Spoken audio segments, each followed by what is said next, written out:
here in DFW and the Dallas Mavs. Welcome back to the Sports Spotlight. I'm your host, Rizwan. On the airwaves, I've got Shep with me. And Shep, I do want to talk about the young Cooper Flag and what he's been doing, man. He's been pretty good. Yeah. So the 49-point explosion on a 20 for 29, I think, shooting he had in that 123-121 loss to the Charlotte Hornets. Yes, it was a loss, followed by 34 points last night against the Rockets in another loss. Yes, the Mavs have lost 4 straight, but he has become the youngest teenager to score this many points. I think he passed LeBron James, Anthony Edwards. So let's see. I don't want to misquote anything. So this is the most points scored by a teenager in the NBA history in a 2-game span. And his second 40-point game this year already. LeBron James and Anthony Edwards are the only other teenagers to drop 40 points in multiple games in the NBA. And he's still got the rest of this year and part of next year yeah, to surpass that. So, I mean, I don't want to get way ahead of myself, right? He's half a season into the first season, but man, he looks like the real deal. Looks like the Mavs have a generational talent on their hands after, unfortunately, giving away a generational talent. Your thoughts on what you're seeing? What stands out from Flag's game to you? Look, there's a lot of encouraging things from him. He's learning. I think that sounds kind of trite, but he's learning, and he's learning quickly. Which means that the intellectual side of the game is going to be there too. So you can see where he's probably going to continue to get better. Which is a scary proposition for the rest of the NBA, right? Because, I mean, and that's the thing, what you said, I want to hone in on. It's not just that he's learning quickly. The things that he's been able to learn from and get better from game 1 to game wherever we are at this point, 48, it's phenomenal. It's phenomenal. We've seen teenagers come in before. We've seen teenagers come in and be successful right away. But and I don't want to get into hyperbole we've never seen, right? But the pace at which he's learning and adjusting and getting better is just phenomenal. Yeah, we've seen young players who are very physically talented do things, and he is obviously very physically talented. But I think it's a quick improvement from game 1 to now, which is indicative of someone who's putting the hours in to study and get better and find his weaknesses and find the weaknesses of those to exploit of those he's playing. And look, Dallas lucked into that lottery pick, right? Mm-hmm. That's not the process you want to follow to get that pick, as you always talk about.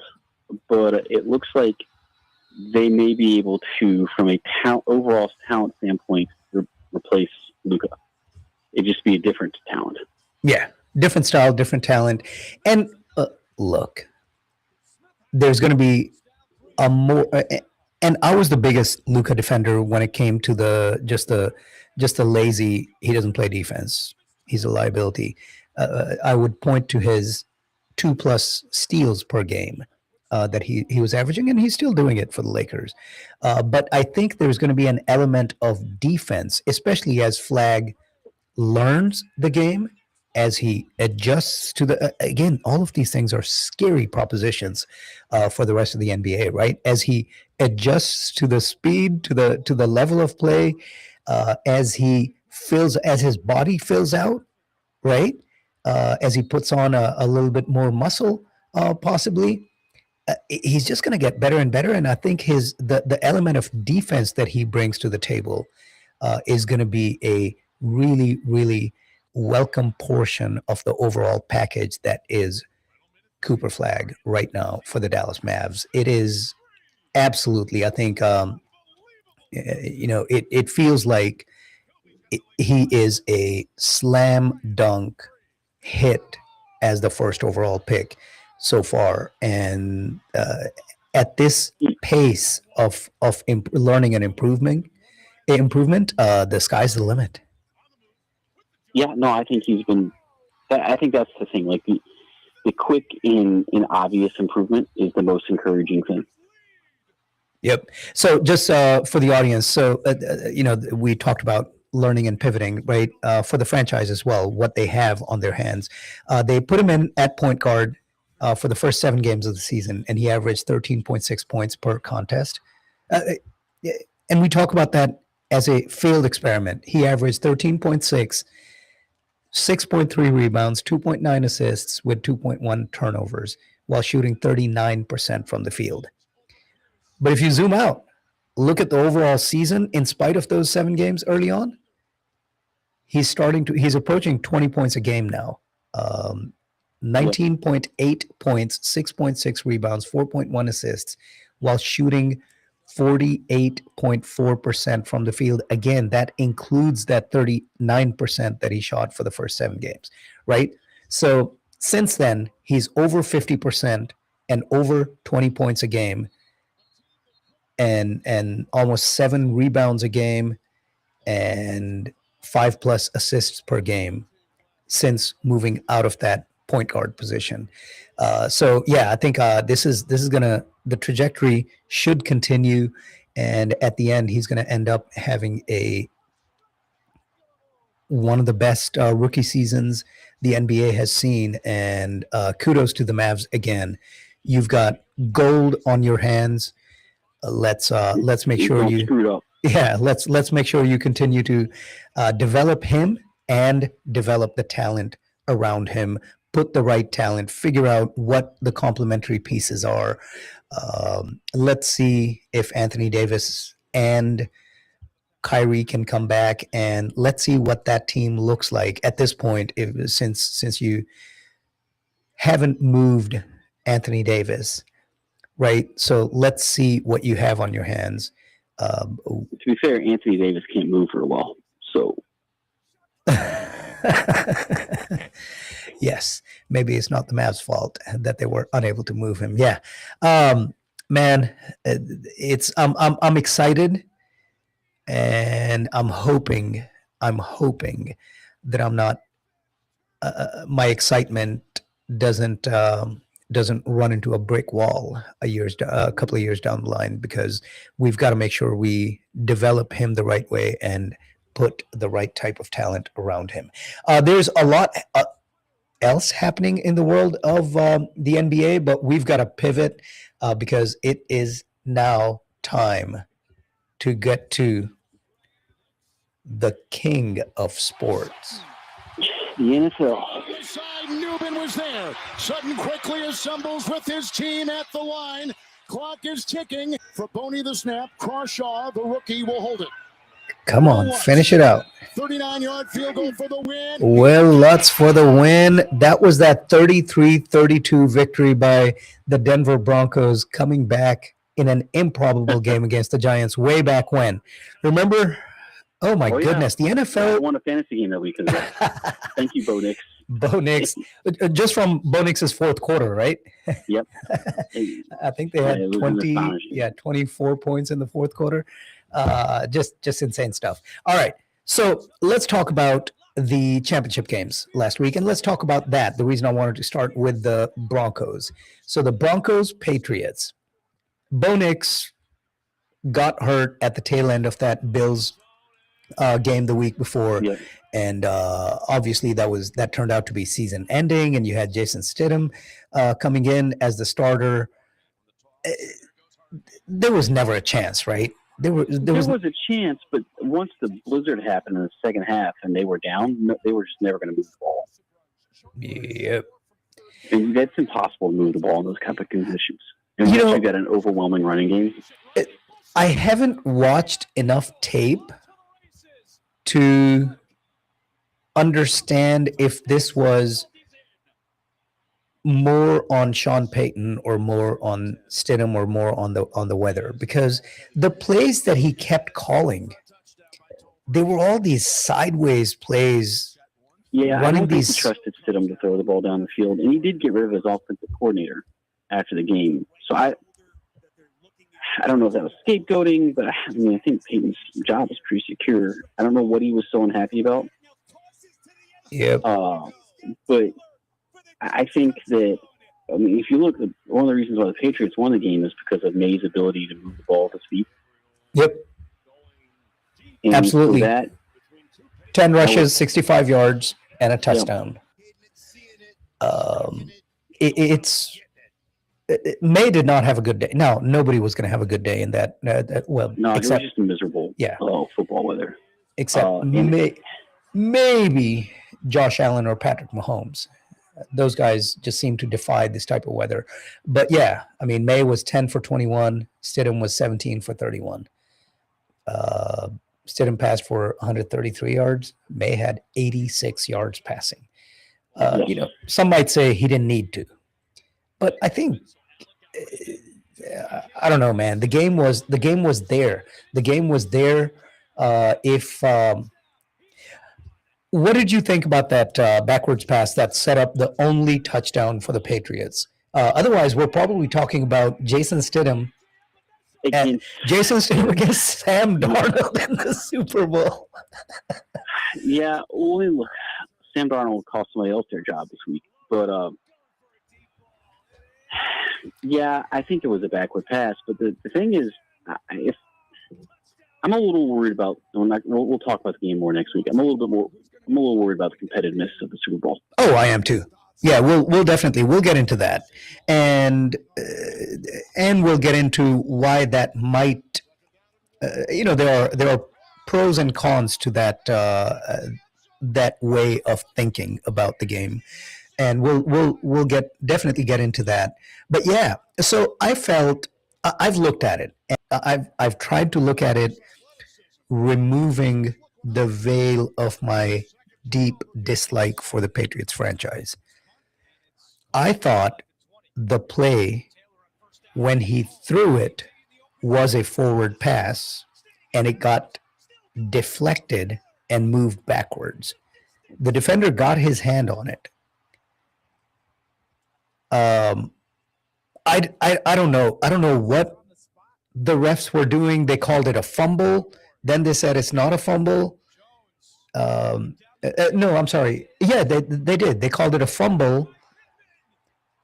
Then the Patriots run it in, and then they were like, no, it's incomplete.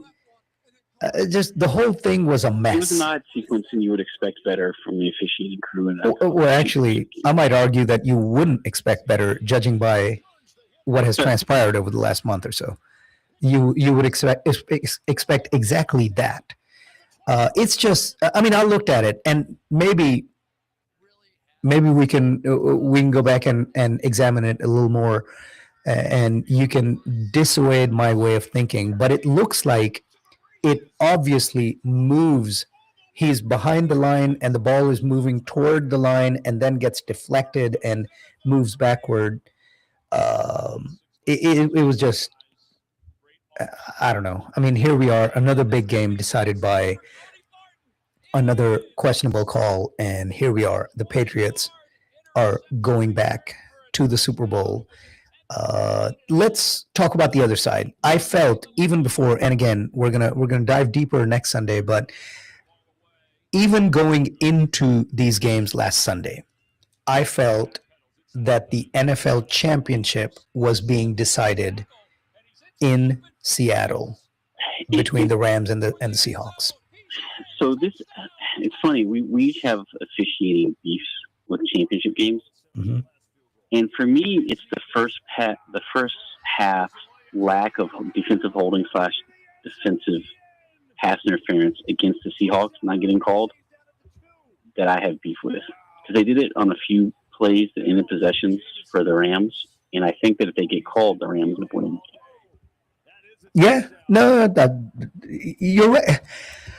You'll never find an argument from me when it comes to inconsistent application of the rules by the NFL officials. You're absolutely right. And I hate the lazy take of folks saying, well, quit whining. It's not that one play that decided the game. Is it a rule? Did you apply it properly? Right? That's what it comes down to. And but yes, I think the game, the whole life of the game, that an NFL game is a living thing, right? Plays play off of each other. The situation. Yeah. So you can't say it doesn't matter if they didn't call it in the first quarter. Of course it matters. The whole game changes. And look, those possessions were ended, okay? And I look, the Seahawks may have come back to win anyways. It was still really yada yada. But I felt like they were obvious fouls that should have been called, and they would have extended Rams possessions. Yeah. So, and maybe the Seahawks would have scored more points. They would have. I don't know who would have won, but it was just irritating from a neutral perspective. Because even though I'd picked the Rams to win Super Bowl a few weeks ago, I didn't really have a rooting interest in the game. Yep. I just wanted a good game. No, it was a good game. It was a good game for 3 quarters. And I mean, even in the fourth quarter. But look, the Rams ended up with 479 total offensive yards to 396 for the Seahawks. So effectively 400 plus yards of offense from each team. Final score 31-27. You know, they each ran the ball. I felt that even though Seattle only ran for 75 yards, I think they ran pretty well. Runs. Yeah, exactly. Yeah. Yep. But the passing, man, I mean, it just, you know, we've talked about this before. Man, so was Stafford. Yeah, well, Stafford, you always expect, but I'm telling you, the situation, the environment, the coaching staff matters so much in the NFL, and Sam Darnold is the beneficiary. And here we go. In spite of my favorite quarterback having been picked later, here we go. Sam Darnold, who we thought was going to be out of the NFL at this point, is going to the Super Bowl before Josh Allen is. I want to take this last 3 or 4 minutes.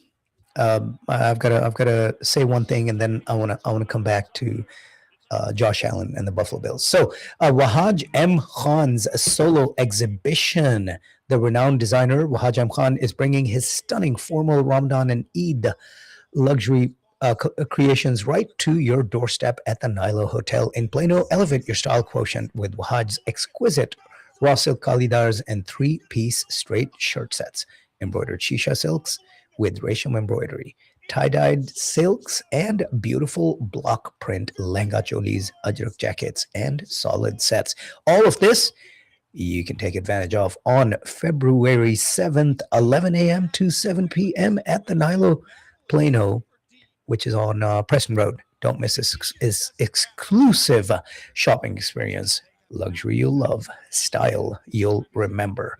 All right. I am 2 weeks removed from that loss. And, you know, more I've gone back and looked at the tape, more I put the onus. Yes, there were bad calls. There were all of that. But I think the onus for that loss sits on Josh Allen. That's where it sits. Because even the disputed interception versus catch by Cook, he underthrew him. The only reason McMillan's able to get his hands on it is because he underthrew him.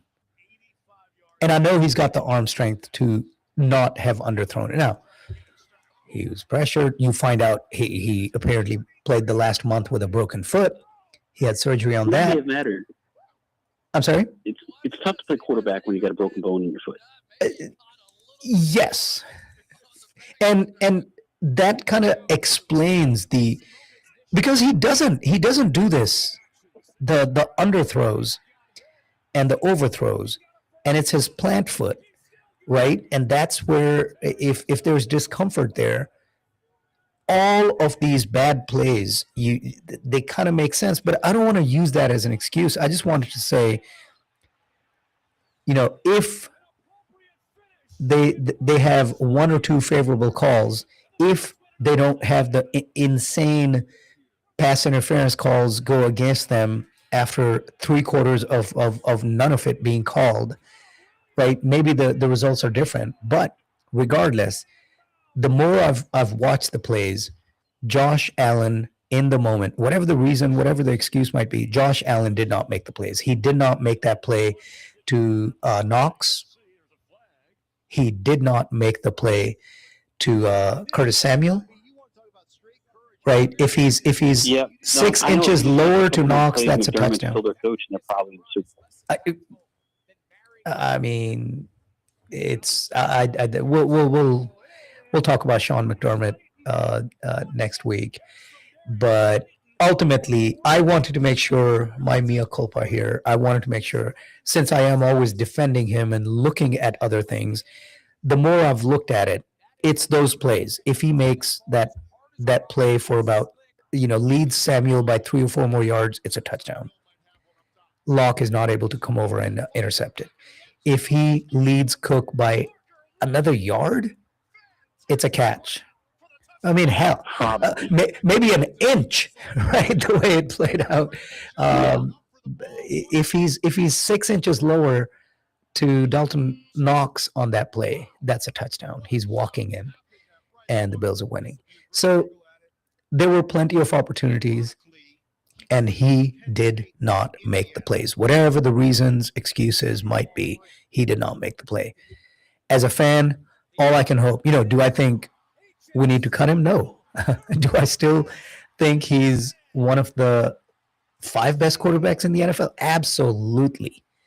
Absolutely. Do I still think, I think he's one of the 2 best quarterbacks in the NFL. So you come back, you put in the work, you take another go at it, and you try to complete it this time. That's all you can do.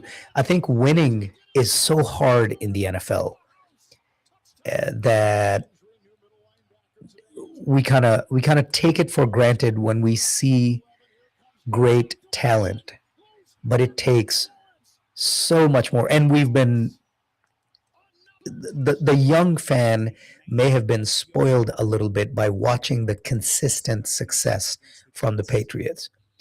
Yeah, I mean, that's not normal. It's abnormal. It is. That doesn't happen in this league because, again, what do we always say? Every team has talent, man. Every team has talent. All right. Well, with that said, the season is over for 30 of the 32 teams. 2 teams remain, and they will be going at it next Sunday. And we'll be here next Sunday at 10 a.m. to talk all about it. There's quite a bit to discuss, and just a teaser. Yeah, I don't think it's going to be a competitive game unless the NFL decides to make it. But we'll see. All right, you've been listening to the Sports Spotlight. Shep, always a pleasure, and looking forward to discussing. I think we're going to give at least a full hour to the Super Bowl next Sunday. All righty, man. Thank you. Have a good one. You're listening to the Sports Spotlight right here on Radio Azad. I'm your host, Azad, signing off.